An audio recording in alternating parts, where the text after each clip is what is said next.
When I was a kid, I never really knew what I wanted to become. I was just very competitive in school because I had an older sister. Actually, growing up, interesting story, my goal was always to become a San Antonio police officer. To be honest, I didn't really have a dream. I didn't really know what I was going to do.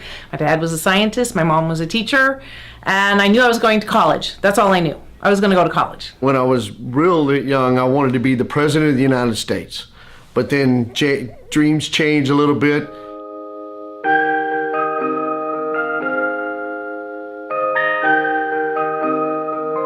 When I had to make a choice and I went to college, I decided I wanted to be a teacher after all. My mom was a great teacher and was a great role model for me. My dad was a scientist and sciences were difficult for me, yet between the two of them and their intellect and the travel that they provided me, opportunities too, I knew I wanted to share that same wealth of knowledge that they gave me through travel back to kids. My university director at Texas Lutheran happened to be practicing my trumpet one day. He comes in, hears me practicing. He says, "You know, Rick, you have a lot of potential to become a great band director," and never given it much thought about teaching. And little did I know that I wound up doing really well at it. Did it for 15 years. Wasn't until I was a junior at Trinity University here in San Antonio that I took an education class that changed the way I saw teaching and education. When I was in 6th grade, I started playing at junior high football, and I would carry a blue folder around with me and draw up plays. And at that time, one of my coaches ended up telling me, "Hey, have you ever thought about ending up being a coach?"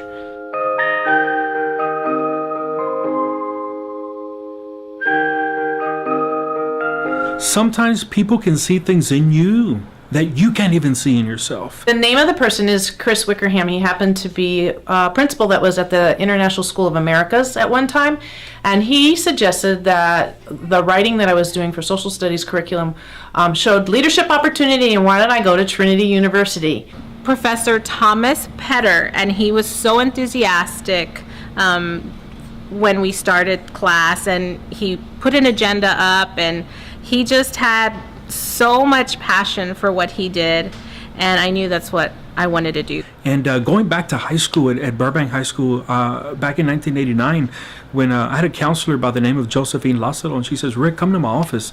She said, "Mijo, you're going to college." And I looked at her like, "Ma'am, I am not going to college. I'm not college material. In my family, nobody goes to college." And she said, "But you're going to be the first one, and it's going to be different for you. Yes, you're going to have to work hard. And but I'm going to tell you, I'm glad and I'm grateful for Josephine Lázaro, who was my counselor, who really paved the way and really started to impart that vision." I dropped out of school with 14 hours to graduate and started to work for Delta Airlines. I spent 9 years flying for Delta, got thrown up during turbulence, broke my back, had a couple of back surgeries, and God has the ability to get you to go back to the path that He wanted you to be in, and ended up graduating from here at Texas A&M. And Sonny Detmer grabbed me by the arm and said, "Keith Higginbotham, you need to be a coach for me."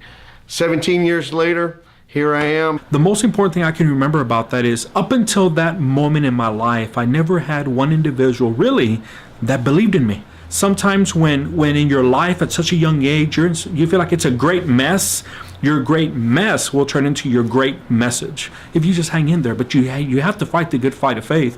So as I mentioned earlier, I've always wanted to compete with my older sister. She actually went to Princeton University and became a lawyer. So I knew that I had to one-up her. So I went to the University of Texas in Austin to get my doctorate. They were only accepting 4 students, and I knew that if I got in and I was one of the 4 in the state that was accepted, I had to go finish and complete my doctorate. And here I am today. Hook 'em horns.